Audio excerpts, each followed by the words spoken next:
And the sad part is I've seen nonprofits literally in tears saying Hmm. they won't release the tokens. I'm going to lose the monthly donors that I've been building up for the last 5, 10 years. And they literally cry about it. That's the part that I think we can resolve by just knowing up front. This week on the Whole Whale Podcast, we have a guest who's here to rant on a topic that opened my eyes to an area of fundraising that, frankly, was a blind spot for me. But the more I poked at it, the more I was pretty shocked at what was going on.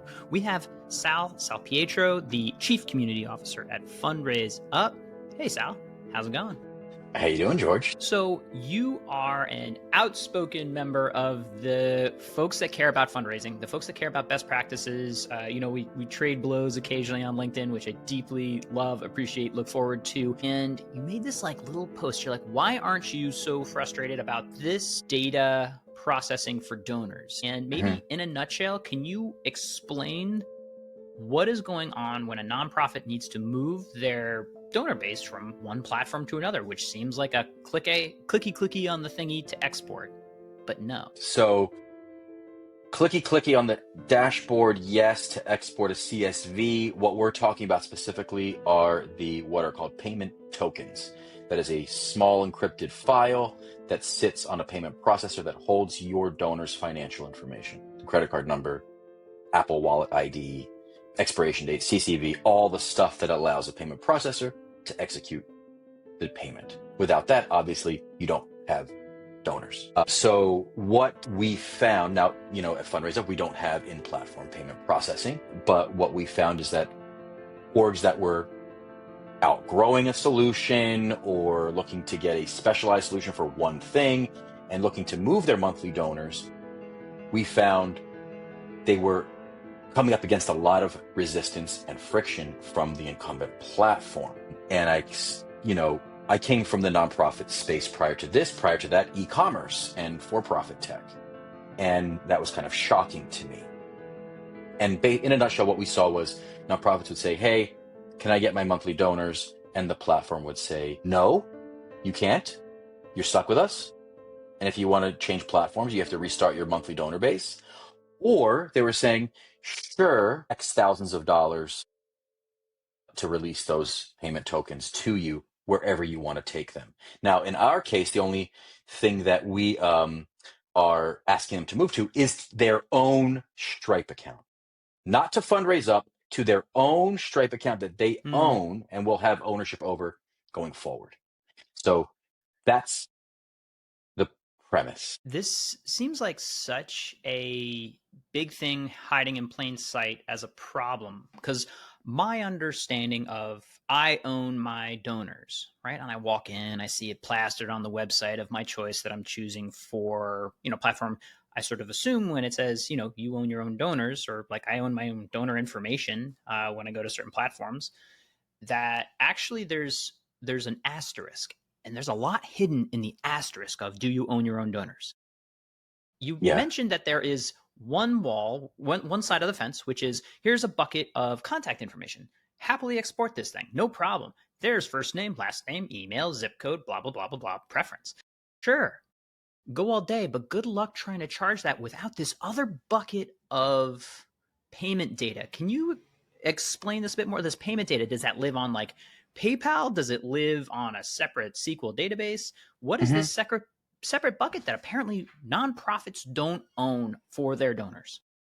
They don't own it if they're using payment processing that is integrated in the solution that you're using for your digital fundraising. So if it's called insert platform name payments or whatever, then essentially what that platform is doing is that platform, which is not a payment processor by brand, right? That's not their core work. They are subleasing out payment processing to you and white labeling it through some other supplier. That other bucket of data is the credit card and all of that information that, because they're processing the data, they own that financial data.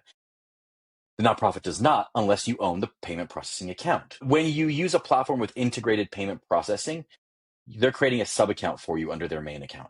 Okay. And they own that. And they say, that's our data legally, which is Correct. Now, what the frustrating part for me was why, and I'm talking about organizations that are multinational, huge organizations, George, that will be blindsided by this and go, what do you mean I can't move my tokens? Mm-hmm. Right? I worked with one that had monthly donors across 7 different payment processors because none of them would let them go. And they'd have to keep sending out emails back to their donor base that they lost saying, hey, we changed tech. Can you restart your monthly gift? Of which 20% of them do. And the rest of them go, I found an easy out or whatever it might be. Right.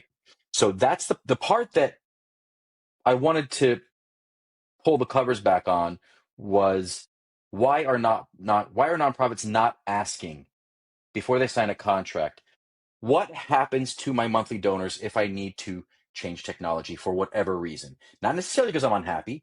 Maybe I'm still using your platform for everything else except this. But what happens to that data? Is it mine? What are the fees, etc.? It seems like the most important question a nonprofit should ask when they're about to sign on with a vendor is, do I own my monthly donors?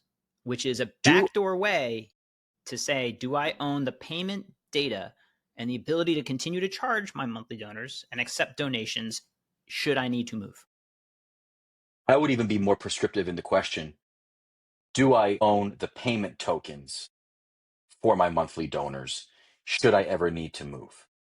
Right? And the answer likely will be no, but there's a fee or a cost, which is okay as long as you know up front. And the sad part is I've seen nonprofits literally in tears saying Hmm. they won't release the tokens.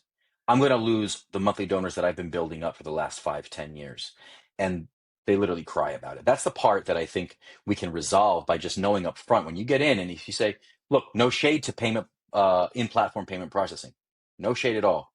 It lets nonprofits get up and running quickly. It's Quick, I don't want to convenient. manage that. It's a security question as well. Let's say somebody logs Absolutely. in, there's credit card information in there. We run our own Stripe accounts for a lot of customers, like for our own tools. Like there's real data in there. Exactly. So there's pros and cons to both, right? I think the cons can be eliminated just by asking the question up front, what happens if I need to change platforms? Can you tell me what that will cost me now? I just spoke to our head of migrations this morning to get a bit of an update for our conversation. And one nonprofit recently, a very large one in Canada, was charged $30,000 to get their monthly donors. And it was a $10,000 flat fee plus $1.36 per token. So they had about 20,000 monthly donors to move, right? And what budget's that coming from? Is that coming from the oh shit bucket? Like Yeah, what because we all happened? have that like giant $30,000 of break this just in case right next to this like giving tree of money that's been showering us with donations. And I know you've been on the Microsoft tip these days, and Clippy, rest in peace. Maybe he's back with a vengeance. The ghost of Clippy. This is a thing too. Like this is 30 grand that they have to cough up, which is quite a disruptive number in the budget as well. I want to pull back because right now in your mind, you're listening and you're like, well, this is probably just a handful of things. And just to call it out, like Fundraise Up is a competitor to some of these things, but there's an article I'm looking at that you've collected objectively. There are 30-ish platforms that you've just gone and looked at. And bar none, there's always going to be a fee. Mm-hmm. There are some, and I'll just go alphabetical order, like ActBlue, that says transfers not allowed. That means if you have monthly donors that you have built up with ActBlue, known progressive donation platform, Mm-hmm. your SOL, I think is the technical term. Right. It's really surprising. So the most important question that a nonprofit should ask before wandering in, and even with an existing provider, is, do I own my payment token for my donor? Correct. And be prepared that the answer is no. And how much will you charge me to get that? Mm-hmm. Now, the list that you're looking at there, George, that's a list that we compiled and put onto our documentation for our migrations requests. And it's not a list of competitors of ours per se. Those are payment Fair processors. enough. Fundraise Up doesn't payment process. We do not, right? Gotcha. We are the tech that you plug your Stripe account into. Now, Stripe is not on that list because you can leave Stripe and go to Braintree or WorldPay or anybody, and they will not charge you. They don't charge for tokens to come in or out. I want to make sure that those words made sense. So let's take a step back. There is a Stripe account associated potentially with one of these payment processors, or maybe they're using Braintree, right? But all roads lead to one of those probable payment processing. Is that fair or no? If it's in-platform payment processing, like a rebranded, white labeled, yes, that is correct. They are running on a Stripe or a Braintree or a something. Some of the others in there that you see, And like a part of the WorldPay. terms of service that is like they are obliged to do is that they will allow for the export of tokens. Because one question is, to be fair, like I deal with a lot of tech and moving stuff around and exporting, import, like that could be a lot of work. What is so like the hard cost is technically most likely if it's Braintree, if it's PayPal, if it is Stripe, $0 charged for the export of my payment tokens. That's correct. They So will it's just the facilitate that. time required to go log in and press export for client Yeah. 7235. Yeah, we have a 6-person migrations team that, they guide and facilitate this. We can't do it for anybody because we don't have any right to any of that data and we don't want to. But it's a little bit more than just click a button and done. It's, export the file, PGP encryption, put it on a SFTP, pass the key over. Like there's a bit of it's like an armored truck, right? Mm-hmm. It's not just a pizza delivery where they're just dropping a What do bag you of think a cash at your house. reasonable transfer fee? Because that does seem like it would take some time and finesse. Let's say it's a couple hours of work. And what's more or less true is regardless of the size, so if it's 100 donors or 100,000, it's still a couple hours, right? It's an export of a file. Mm-hmm. It's not a function of size. It's a function of processing. Correct. And there's a number of platforms out there that Bloomerang is a great example. They're very transparent. Like, it's $500 or whatever it is, and we'll do the thing. It's just to cover our time, and the tokens are yours, and no problem. And you can take that same Stripe account and plug it into your Bloomerang dashboard, and everybody's happy. So not all platforms are as nice about it. Some will make it really difficult. Some of them will put you at risk of losing them, saying you have 24 hours to get your tokens, or the tokens get it right, and they're going to delete them. But again, it goes back to, for me, ask the question up front. I told you this: $30,000, $2,000, $5,000. These are not uncommon numbers that we see. Yeah. Ransoms that nonprofits have to pay to get their tokens. If they only had their own Stripe account at the outset, that would have been eliminated. Yeah, or up front, as we're saying, like have that question and realize that as you sort of assume you own your own data, you really don't. And there's a lot of this that we are uncovering as we wander through this new iteration of tech platforms moving into our data, that we realize we don't actually own this kind of stuff. We actually can't use it the way we thought. But this is particularly pernicious because it is, like you said, a ransom. It is lock-in. If I wanted to start the most profitable fundraising thing, I would make it a fundraising platform. I would make it cheap to come in. I would practically give it away, but I would make it about reoccurring giving and make that my focus. And then all I have to do is, like, once a nonprofit has a certain amount of reoccurring giving in there, they're locked in. I just put in the contract is it costs $30,000 to leave, and I just can continue to increase my price. Because you can't leave. It would be silly. I would just guaranteed make money. And that's how I create a super profitable fundraising system platform. Sure. And I think there's one player in the space that's, a publicly traded company and the behemoth of the space. And they're going one step further than what you're suggesting. And they're saying, we're going to charge you a lot of money for the software up front. We're going to lock you into a 3-year contract. And we're going to require that at that price that we're going to discount for you, you're going to have to use our embedded payment processing. So without ever saying up front, if you ever choose to leave, these are not going with you unless we talk about it and come to an agreement of how much you're going to pay us. So when you're picking a donation platform, maybe like till death do us part isn't the best policy. You should be paying attention to the donor processing tokens because you're sort of building up this massive liability, is what I see, on your books of saying, no matter what, as we improve as much as it is, we are essentially beholden to anywhere that our donations are being processed through on a monthly basis. And by the way, there's been a huge push to get these like monthly donors, right? Like this like sustained giving happens with monthly donors. Like I actually only donate through monthly giving. Yeah. You That's get the like book what I through it. do. Yeah. I'm like, it's great for nonprofits, but not if I didn't realize like I'm being like potentially part of the problem by locking them into their payment processor. Right. You just got to get in front of it, right? Look, to death to us part, no. I hope every nonprofit either outgrows their current platform and needs to change, or you can put that in there, or goes out of business because they solved the problem that they set out to solve. Like, it should be one of those two things. Like, altruistically, as a human citizen of Earth, either outgrow your tech because you're doing so well at attacking the problem, or put yourself out of business because hunger's been solved, right? So yes, but that portability of your monthly donors to allow you to do that. Now, I guarantee you Netflix knows exactly what the charges would be if they change payment processor, right? They're asking that question up front. Any business that has a high dependency on subscriptions and subscription economy, food boxes, Hello Fresh, Yeah. whatever, right? Guaranteed they know to a T, and they're negotiating their rates, and they know what happens if we need to change tech and what those terms are.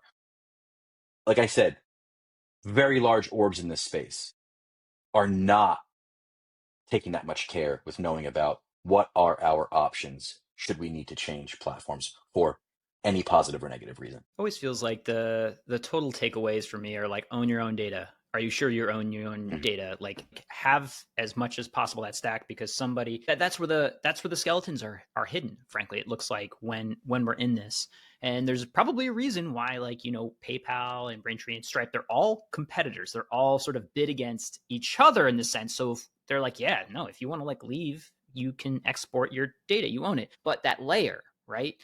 The place where the door is left open a crack for all manner of sin seems to be in that secondary layer of here's our platform layer that lives on top of your payment Correct. processing of choice. And that is where mistakes are made. And it's incredibly sad that, let's just say, somebody is inheriting systems like this. And like, what is your advice? Like, here's the worst case. I'm ransomed. Like, here's 30K.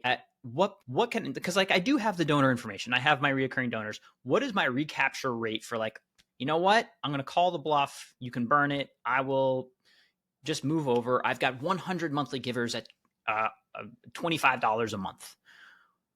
Of those 100, how many can I recapture? And is there, like, what is the best case scenario? We've had to go down that route, and we'll build out, like, you know, recapture campaigns where we'll import all the data, but it'll flick off an email and it'll say something like, there was a problem with your payment method, click here to update, right? And that's one way, but you're getting maybe 20-30% of them. So No. Are you serious? Sure. Yeah, I mean, you're looking at least half of your donor base getting wiped out if you don't transfer the tokens. Look,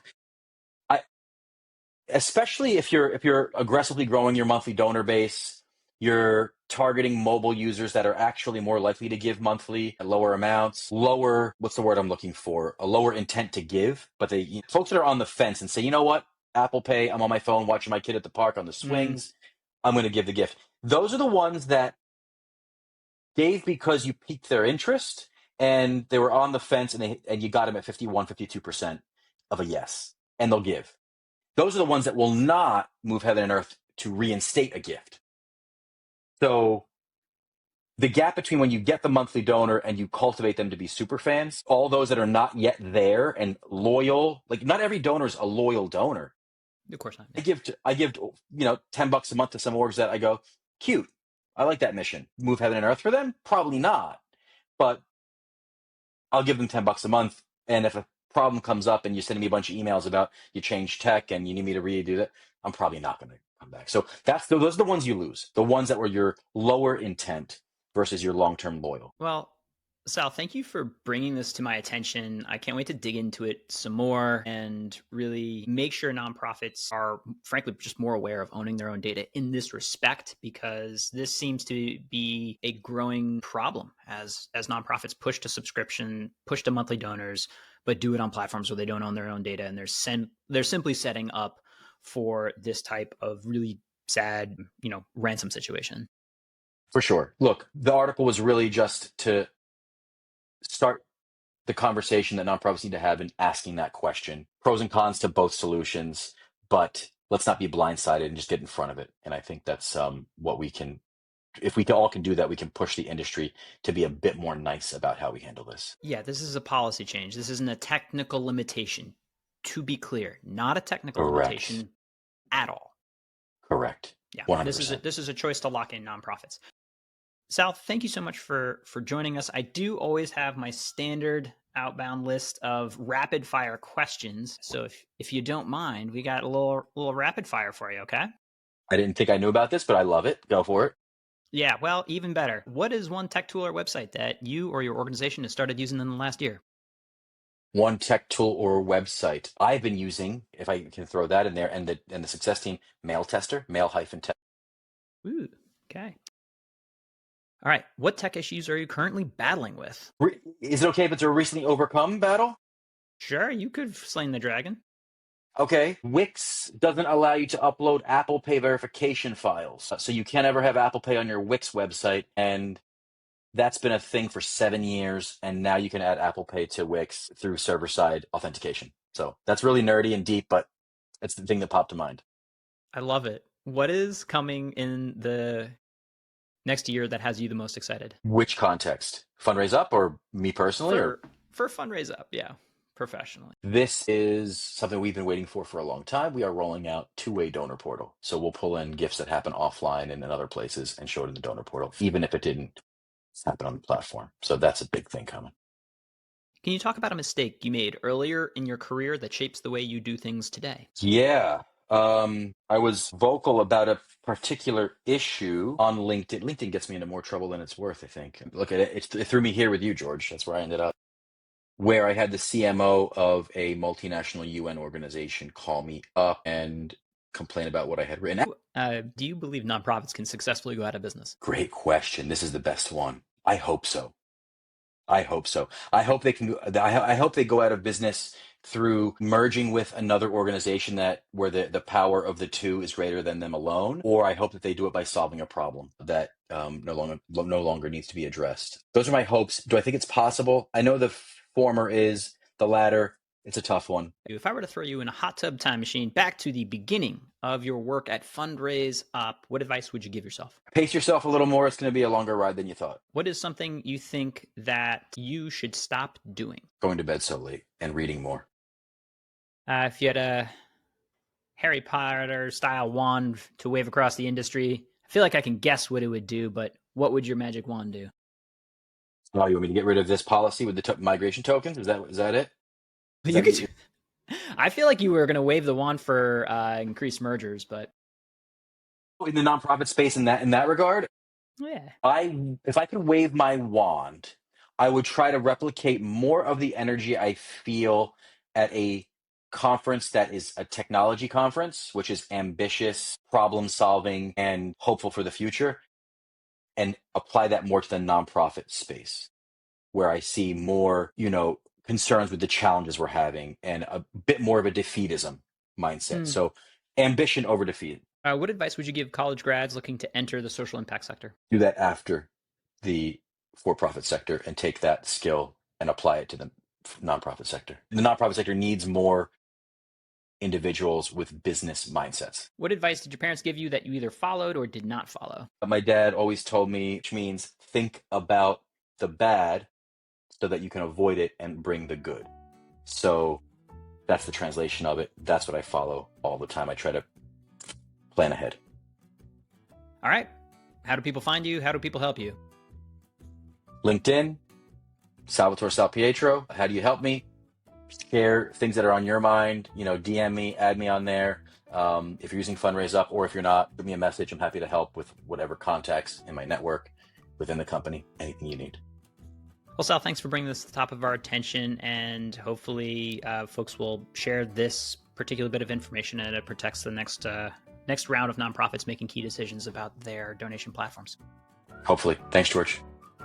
This has been Using the Whole Whale podcast. If you want to keep learning more about these topics and others, head on over to wholewhale.com/university to keep learning with us. Thanks as always to GregThomasMusic.org for his tunes that underwrite our tracks. They're fantastic. Hope you're doing well, Greg. And just a reminder, subscribes really help us on any platform that you listen to us on. Please give a thought to click and subscribe, and maybe even a comment, because we like hearing from you.